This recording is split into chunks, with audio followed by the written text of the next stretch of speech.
encrusted gold coins just by happen chance with a British young woman who came to help out and dig. These coins date to 613 BCE, the eve of the Persian invasion.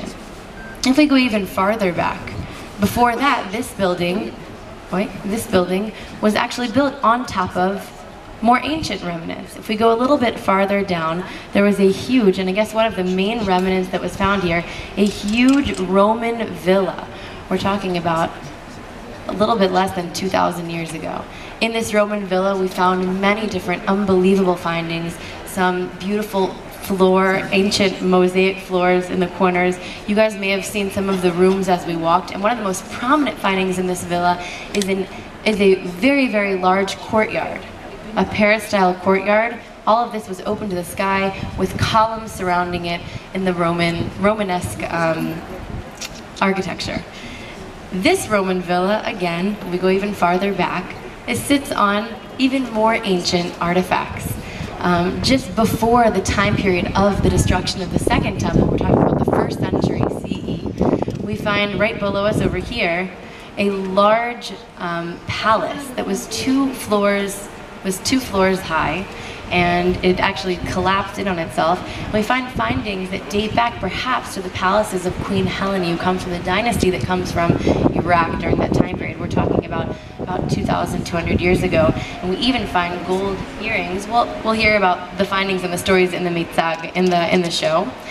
And then before that, if we go back even farther to the Hasmonean dynasty, the Hasmonean time period, we find right over here findings that show a mysterious fortress that archaeologists have been looking for years. And this is the Acra fortress. It is the fortress that Antiochus, the 4th Antiochus, came and ruled over Jerusalem and fought against not only the Maccabees, but the Hasmoneans. And this is also the reason it wasn't found, is because they completely destroyed it. Simon, the son of Matityahu, Matthew the Maccabee, one of the Maccabees, fought here and ended destroying this Acra fortress, mamash destroying it to the ground, which is why we haven't been able to find it. But 2 years ago, this was uncovered with different spearheads and coins that date back to that specific time period, even with Antiochus' name and head figure on it.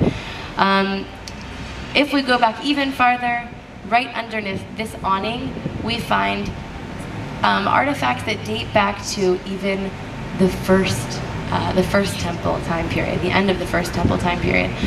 We find different ritual baths and beautiful proto-Ionic